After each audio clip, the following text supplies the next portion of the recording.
Good morning friends. આજે આપણે unit 1 ની અંદર સાયક્લોહેક્સેન માટે આગળ ચર્ચા કરીશું.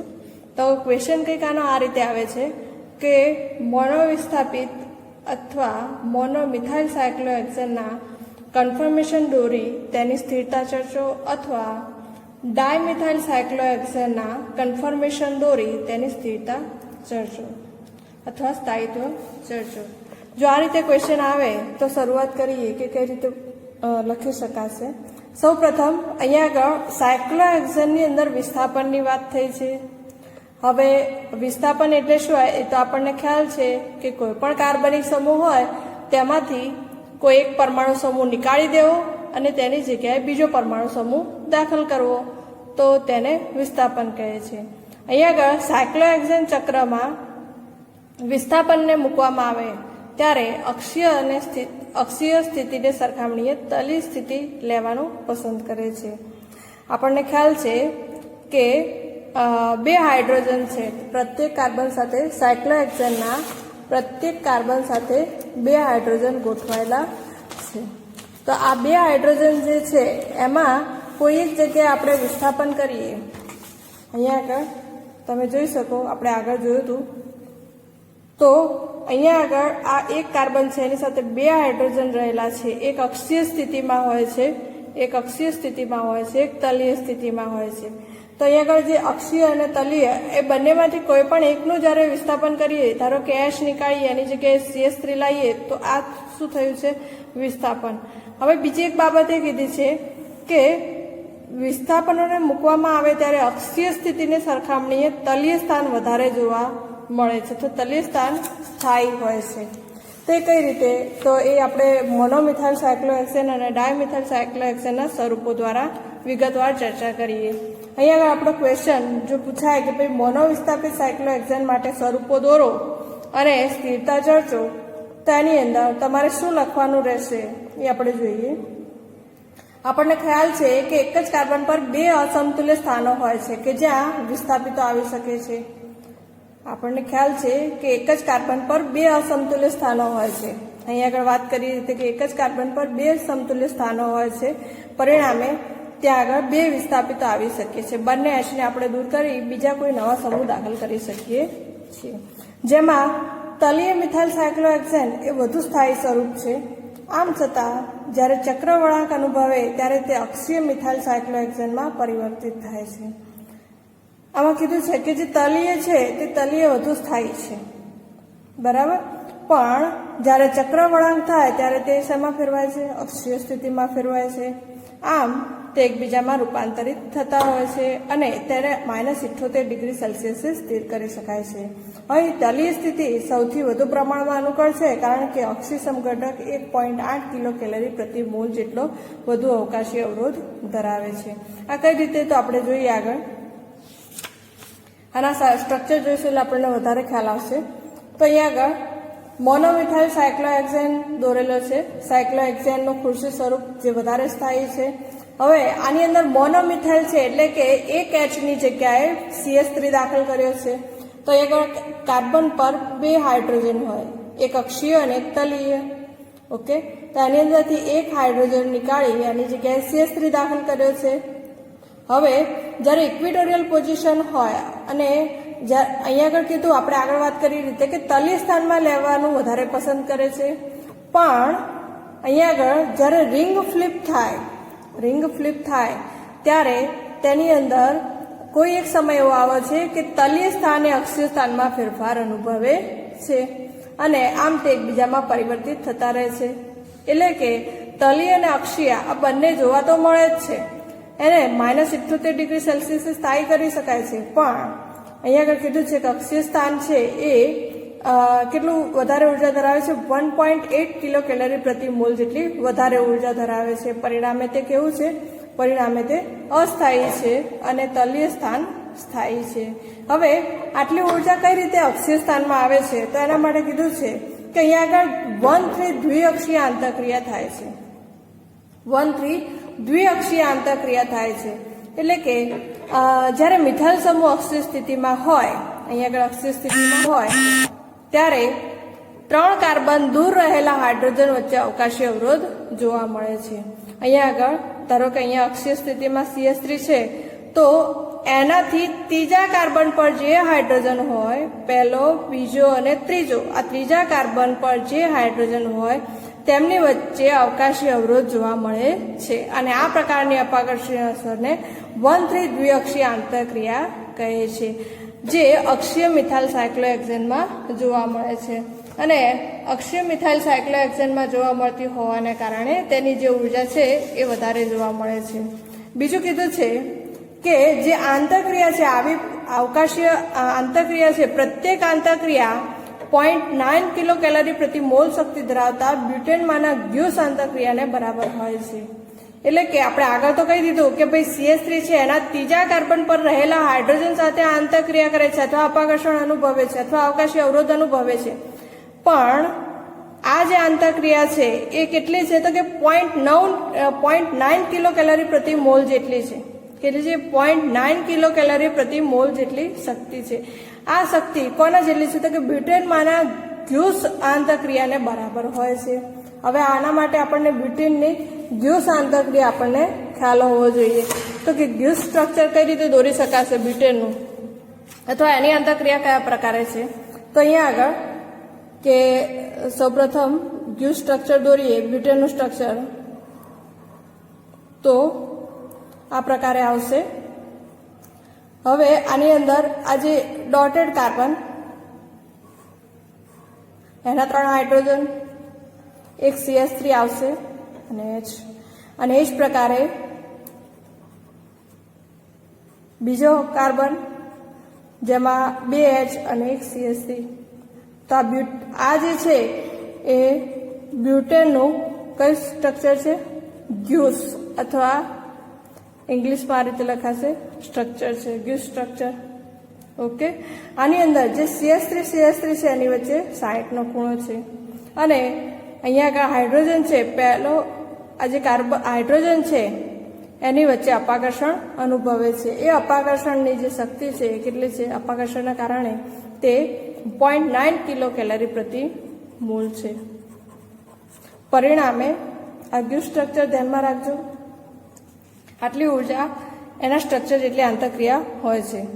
તો અહીંયા આગળ તમે જોઈ શકો કે આવા જે અક્ષીય મિથાઇલ સાયક્લોહેક્સેન છે, આની અંદર બે હાઇડ્રોજન એવા છે ત્રીજા કાર્બન ઉપર કે અક્ષીય સ્થાનમાં છે. અહીંયા આગળ ઉપરની લાઇનમાં ત્રીજા કાર્બન ઉપર હાઇડ્રોજન અને નીચેની લાઇનમાં ત્રીજા કાર્બન ઉપર હાઇડ્રોજન.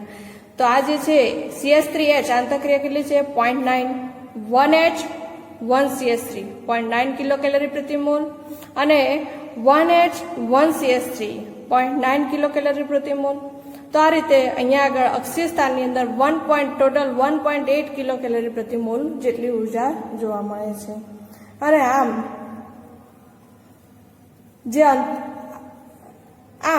અહીંયા આગળ જે તલીય સિદ્ધાંત છે એને ફોલો થાય છે. તલીય સિદ્ધાંત શું કહેવાય? તો કે જ્યારે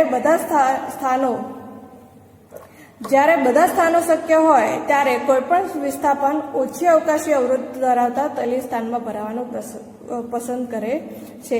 અહીંયા આગળ 2 સ્થાન શક્ય બને છે, અક્ષીય પણ બને છે અને તલીય પણ બને છે. તો બંનેમાંથી કયું વધારે? બધા સ્થાનો શક્ય હોય ત્યારે કોઈપણ વિસ્થાપન ઓછી અવકાશી અવરોધ ધરાવતા, એટલે કે અક્ષીય અને તલીય, તેમાંથી અવકાશી અવરોધતા કોની ઓછી હશે? તો કે તલીયની ઓછી હશે, અને તલીય સ્થાનમાં ભરાવાનું પસંદ કરે છે. આમ જો મોનોમિથાઇલ સાયક્લોહેક્સેન માટે વાત કરીએ તો સ્થાયિત્વ ક્રમ, એટલે કે કોનું સ્થાયિત્વ વધારે હશે? તો ઇક્વેટોરિયલ પોઝિશનનું સ્થાયિત્વ વધારે હશે, જ્યારે એક્સિયલનું જે સ્થાયિત્વ છે એ ઓછું હશે. તે તેની ઉર્જાને કારણે હોય છે. તો અહીંયા આગળ તમારે જ્યારે ક્વેશ્ચન પૂછાય ત્યારે એના સ્વરૂપો દોરવાના રહેશે.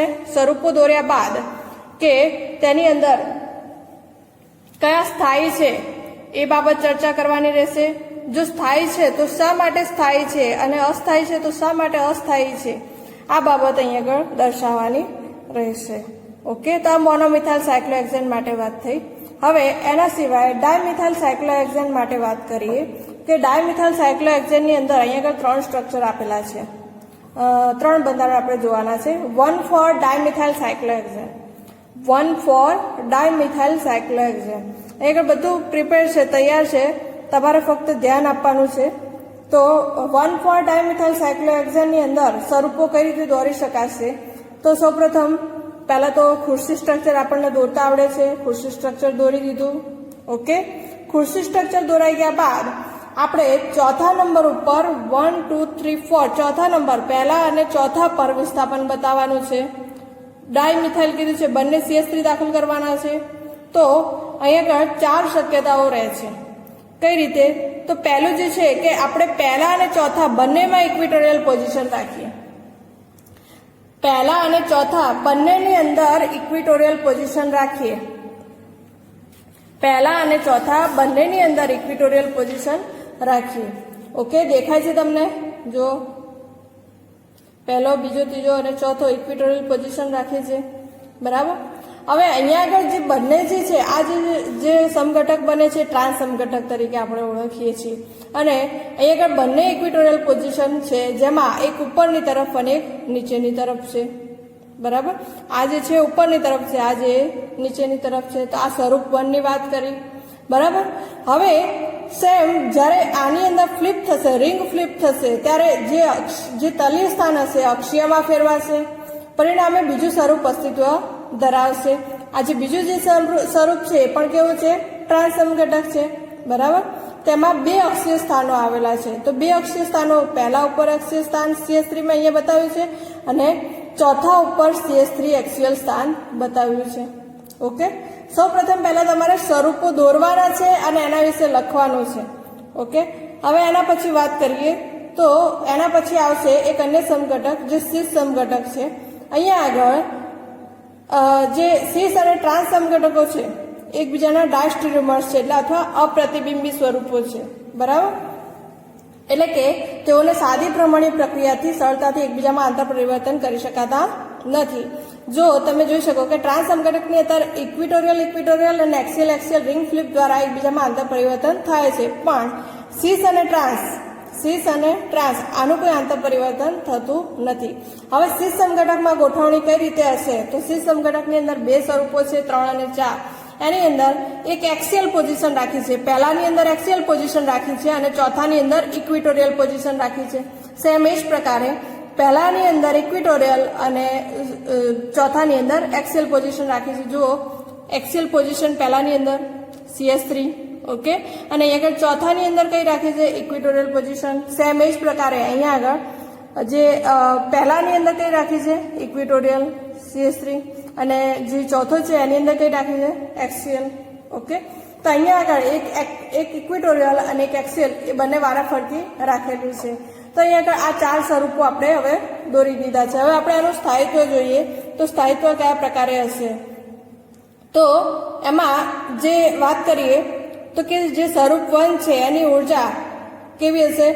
ઉર્જા ઓછી હશે, એટલે કે સૌથી સ્થાયી હશે. શા માટે? કારણ કે અહીંયા બંને તલીય સ્થાનો છે, પરિણામે એની ઉર્જા કેવી છે? 0, 0. ઓકે, ત્યારબાદ હવે એક્સિયલ સ્થાન માટે વાત કરીએ તો આ જે થઈ CH3A એક્સિયલ અને ત્રીજા નંબરના હાઇડ્રોજન ઉપર આંતરક્રિયા. તો આ 0.9 અને આ 0.9 એટલે કેટલી થશે? ટોટલ 1.8 એટલે 3.6 કિલો કેલરી પ્રતિ મોલ ઉર્જા થશે. તો આ કેવું થશે? સૌથી અસ્થાયી સ્વરૂપ થશે. ઓકે, ત્યારબાદ સિસ સમઘટકમાં એક એક્સિયલ અને ઇક્વિટોરિયલ. તો આની અંદર જો કે જ્યાં તલીય છે ત્યાં તો કોઈ અપાકર્ષણની શક્યતા નથી, પણ જે અક્ષીય સ્થાન છે અક્ષીય સ્થાનની અંદર અપાકર્ષણ જોવા મળશે. તો કયા પ્રકારે? તો અહીંયા આગળ આની જે છે 0.9 અને આની જે છે 0.9. ઓકે, તો પરિણામે 1H CH3 અને 1H CH3 0.9, 0.9, 1.8. સેમ જ પ્રકારે ભલે પહેલા કે ચોથા સ્થાન ઉપર હોય, પણ અક્ષીય સ્થાન જ્યાં આગળ હશે તે ત્રીજા કાર્બન સાથે આંતરક્રિયા, ત્રીજા કાર્બન પરના હાઇડ્રોજન સાથે આંતરક્રિયા કરશે. પરિણામે સેમ એવું જ અહીંયા આગળ ચોથા નંબરના કાર્બન ઉપર અક્ષીય સ્થાન છે, પણ અહીંયા આગળ પણ આંતરક્રિયા જોવા મળશે. પરિણામે આની પણ ઉર્જા કેટલી થશે? 1.8. એટલે કે આ જે ત્રીજું અને ચોથું છે બંનેની ઉર્જા કેટલી રહેશે? સમાન રહેશે, 1.8 કિલો કેલરી પ્રતિ મોલ. હવે જો આનો આપણે સ્થાયિત્વ ક્રમ જોવો હોય તો કે સ્થાયિત્વ ક્રમ કઈ રીતે જોઈ શકાશે? તો સ્થાયિત્વ ક્રમની અંદર કે જેની ઉર્જા ઓછી હશે તે સૌથી સ્થાયી એટલે કે ઇક્વેટોરિયલ સૌથી સ્થાયી થશે, ટ્રાન્સ સમઘટક સૌથી સ્થાયી, બરાબર. ત્યારબાદ એના પછી સેકન્ડ નંબરમાં સિસ એક્સિયલ ઇક્વેટોરિયલ, ઇક્વેટોરિયલ એક્સિયલ કે જેની 1.8 છે, તો તે ઇક્વેટોરિયલ કરતા અસ્થાયી, અને સૌથી અસ્થાયી કહીએ તો ફરીથી ટ્રાન્સ આવ્યો, તો એ એક્સિયલ 3.6 જેટલી ઉર્જા વધારે તેટલું સ્થાયી ઓછું, તો આટલી ઉર્જા જોવા મળે છે. તો આ 1,4 ડાયમિથાઇલ સાયક્લોહેક્સેન માટે વાત કરી. આ બંનેની આ જે ક્વેશ્ચન છે, ક્વેશ્ચનની અંદર સૌપ્રથમ સ્વરૂપો દોરો, સ્વરૂપો કેવા દેખાય છે એની ચર્ચા કરો, અને તેની અંદર ઇક્વેટોરિયલ એક્સિયલ ઇક્વેટોરિયલ એક્સિયલ આ સ્થાન કઈ રીતે દોરી શકાય છે તે ચર્ચો. ત્યારબાદ તેનું સ્થાયિત્વ ચર્ચો અને સ્થાયિત્વનો ક્રમ દર્શાવો. તો આટલી બાબત આ ક્વેશ્ચનની અંદર તમારે દર્શાવવાની છે. આ જે આપણે વાત કરી 1,4 ડાયમિથાઇલ સાયક્લોહેક્સેન માટે, અહીંયા આગળ લખેલું છે સ્વરૂપ 1 ની અંદર કેવું દેખાય છે, સ્વરૂપ 2 કેવું દેખાય છે. ત્યારબાદ સિસ અને ટ્રાન્સ એકબીજામાં પરિવર્તિત થઈ શકતા નથી કારણ કે ડાયસ્ટેરિયોમર્સ છે. ત્યારબાદ સ્વરૂપ 3 અને 4 કેવું દેખાય છે, તેની ઉર્જા કેટલી છે, અને અહીંયા આગળ લાસ્ટમાં કે સિસ સમઘટક ઉષ્મીય રીતે ટ્રાન્સ સમઘટક કરતા ઓછો સ્થાયી છે, એટલે કે ટ્રાન્સ સમઘટક વધુ સ્થાયી છે. અહીં આગળ લખ્યું ટ્રાન્સ સમઘટક વધુ સ્થાયી છે, 1.8 કિલો કેલરી પ્રતિ મોલ જેટલો વધુ સ્થાયી છે. તો આટલી બાબત તમારે આની અંદર ચર્ચા કરવાની રહેશે. હવે એના પછી આગળ વાત કરીએ 1,3 ડાયમિથાઇલ સાયક્લોહેક્સેન. તો 1,3 ડાયમિથાઇલ સાયક્લોહેક્સેનની અંદર પણ સેમ આ જ પ્રકારે છે કે સૌપ્રથમ સ્વરૂપો પહેલા તો ખુરશી સ્વરૂપ દોરી દો, 4 ખુરશી સ્વરૂપ. ઓકે, ખુરશી સ્વરૂપ દોર્યા બાદ કે પહેલા કીધું છે કે સ્વરૂપ 1 દોરીએ, તો સ્વરૂપ 1 ની અંદર અહીંયા આગળ પણ સેમ 1,4 ની જેમ જ કે પહેલા ઇક્વેટોરિયલ પોઝિશન લઈએ, તો અહીંયા આગળ બંને તલીય સ્થાનો હોવાના કારણે તે સ્થાયી સમઘટક છે, બરાબર. જો અહીંયા આગળ પહેલા સ્થાન ઉપર CS3 ઇક્વેટોરિયલ અને અહીંયા આગળ ત્રીજા સ્થાન ઉપર CS3 ઇક્વેટોરિયલ દર્શાવેલ છે. પરિણામે બંને ઇક્વેટોરિયલ હોવાથી તે સ્થાયી છે. અહીંયા આગળ જે એની ઉર્જા છે એ કેટલી છે 0,0. જ્યારે અહીંયા આગળ વાત કરીએ જ્યારે રિંગ ફ્લિપ થાય ત્યારે આપણને અક્ષીય સ્થાન મળશે, એક્સિયલ બંને અક્ષીય સ્થાન. તો અહીંયા આગળ પણ અવકાશી અવરોધ રહેશે. અહીંયા આગળ ખાસ નોંધવા જેવો પોઈન્ટ કે અહીંયા આગળ જે આંતરક્રિયા થાય છે તે આંતરક્રિયા એ અહીંયા આગળ જે આંતરક્રિયા થાય છે તે આંતરક્રિયા એ કોઈ CS3H ના કારણે થતી નથી. આપણે જે રીતે વાત કરતા હતા કે આ પ્રકારે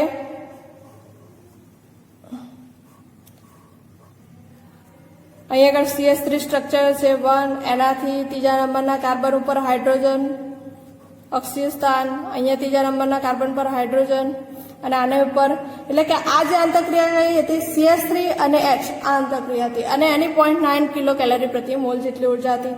પણ અહીંયા આગળ એ આંતરક્રિયા નથી. અહીંયા આગળ જે આંતરક્રિયા છે તે CS3 મિથાઇલ આંતરક્રિયા છે, બરાબર, જેનો અવકાશી અવરોધ ઘણો જ વધારે છે.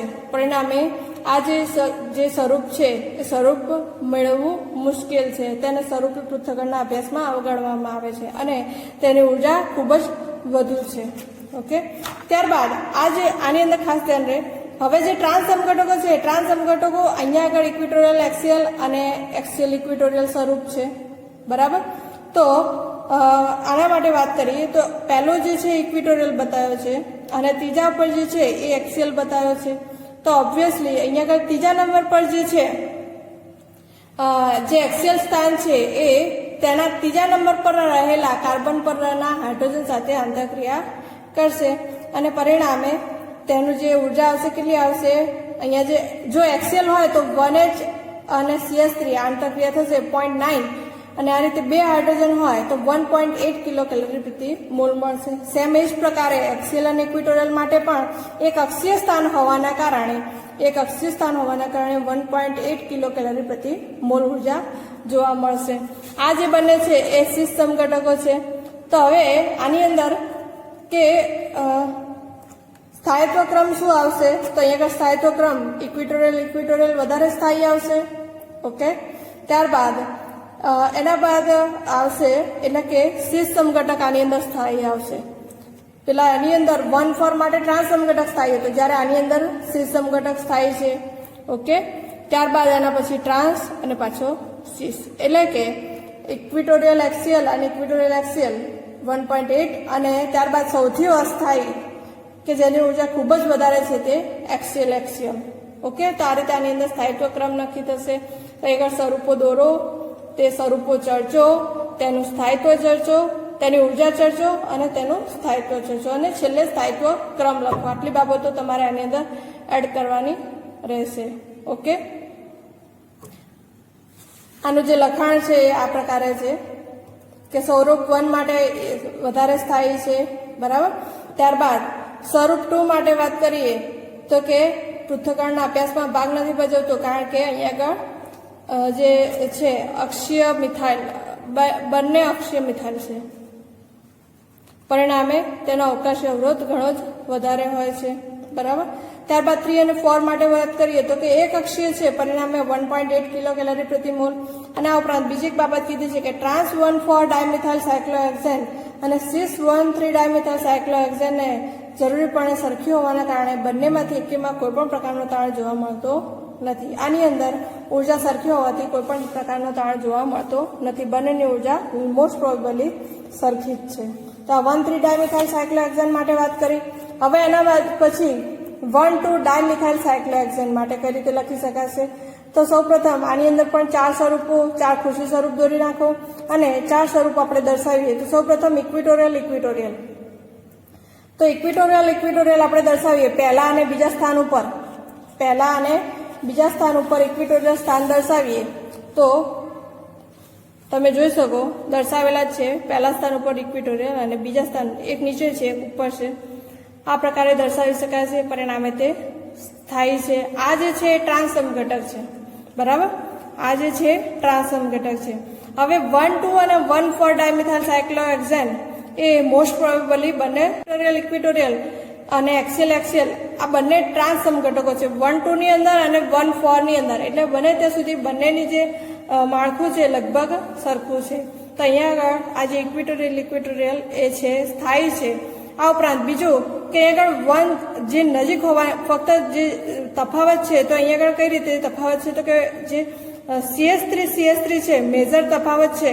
તો કે અહીંયા આગળ જે એની ઉર્જા છે એનો અવકાશી અવરોધ હોવાના કારણે 0.9 1 CS3 અને 1 CS3 અવકાશી અવરોધ હોવાના કારણે 0.9 કિલો કેલરી પ્રતિ મોલ જેટલી ઉર્જા જોવા મળે છે. આ પણ બ્યુટેનના ગ્યુસ પ્રકારની આંતરક્રિયા જેટલું એનું હોય છે. આપણે ગ્યુસ સ્ટ્રક્ચર આપણે આગળ દોર્યું હતું, તો એની અંદર ગ્યુસ સ્ટ્રક્ચર આપણે આગળ દોર્યું હતું. તો ગ્યુસ સ્ટ્રક્ચરની અંદર જ્યાં બે CS3 છે આની વચ્ચે જે આંતરક્રિયા થાય એટલી આંતરક્રિયા આની અંદર જોવા મળે છે. એટલે કે તે 0.9 કિલો કેલરી પ્રતિ મોલ જેટલી હોય છે. તે 60નો ખૂણો ધરાવે છે, પરિણામે એટલી ઉર્જા જોવા મળે છે. આ ઉપરાંત અક્ષીય માટે વાત કરીએ તો આ 1,4 અને 1,2 માટે મેજર ડિફરન્સ છે. ઓકે, હવે એક્સિયલ માટે વાત કરીએ તો એક્સિયલ માટે બંને અક્ષીય સ્થાન હોવાના કારણે અહીંયા આગળ એક અક્ષીય સ્થાન માટે 1.8 અને બીજા અક્ષીય સ્થાન માટે 1.8, પરિણામે 3.6 કિલો કેલરી પ્રતિ મોલ જેટલી ઉર્જા જોવા મળે છે. પરિણામે તે ઓછું સૌથી અસ્થાયી છે એવું કહી શકાય. ત્યારબાદ એના પછી સીસ સમઘટકની વાત કરીએ તો સીસ સમઘટક છે અહીંયા ઓબ્વિયસલી ટ્રાન્સ સમઘટક કરતાં ઓછું સ્થાયી હશે, કારણ કે અહીંયા આગળ આપણે એક ઇક્વિટોરિયલ અને એક એક્સિયલ અને એક ઇક્વિટોરિયલ સ્થાન બતાવીએ છીએ. ઇક્વિટોરિયલ એટલે પહેલા સ્થાન ઉપર અને બીજા સ્થાન ઉપર એક્સિયલ. સેમ ઊંધું જ્યારે રિંગ ફ્લિપ થાય ત્યારે જે ઇક્વિટોરિયલ હશે એક્સિયલ હશે, એટલે કે પહેલા સ્થાન ઉપર એક્સિયલ સ્થાન અને બીજા સ્થાન જે બીજા નંબરનું સ્થાન છે ત્યાં ઇક્વિટોરિયલ સ્થાન આવશે, બરાબર. તો પરિણામે એક એક્સિયલ સ્થાન હોવાના કારણે તેની ઉર્જા 1.8 કિલો કેલરી પ્રતિ મોલ સ્વરૂપ 3 અને 4 માં જોવા મળશે. તો આ રીતે આનું પણ સ્થાયિત્વ જે છે એ શું આવશે? તો કે અહીંયા આગળ પણ જેમ 1,4 છે એની અંદર ટ્રાન્સ સમઘટક સ્થાયી હતો એ રીતે આની અંદર પણ સ્થાયિત્વ ક્રમ ઇક્વિટોરિયલ આવશે, એટલે કે ટ્રાન્સ સમઘટક આવશે. ત્યારબાદ સીસ અને પછી ટ્રાન્સ, એટલે કે લાસ્ટમાં આવશે સૌથી ઓછો સ્થાયી એક્સિયલ. ઓકે, તો આ બધાના આધારે એક શું કહેવાય કન્ક્લુઝન નીકાળ્યું છે. આનું જે લખાણ છે આપણે એક વખત જોઈ લઈએ 1-2 માટે, કે 1-2 જે દ્વિવિસ્થાપન છે એનું માળખું 1-4 જેવું છે, કારણ કે જે ટ્રાન્સ સ્થિતિ જોવા મળતી હતી, તલીય સ્થિતિ, એ આની અંદર જોવા મળે છે. આમ ટ્રાન્સ સમઘટક વધુ સ્થાયી છે, જ્યારે એક્સિયલ છે એ ઓછું સ્થાયી છે. આ ઉપરાંત અક્ષીય અને ઇક્વિટોરિયલ હોય તો 1.8 કિલો કેલરી પ્રતિ મોલ ઓછો સ્થાયી થશે. અને આ ઉપરાંત બીજી વાત કરી કે 1-4 અને 1-2 ની અંદર ફક્ત તફાવત શું છે કે દ્વિતલીય જે સ્વરૂપ છે એની અંદર ફક્ત એની ઉર્જામાં તફાવત છે.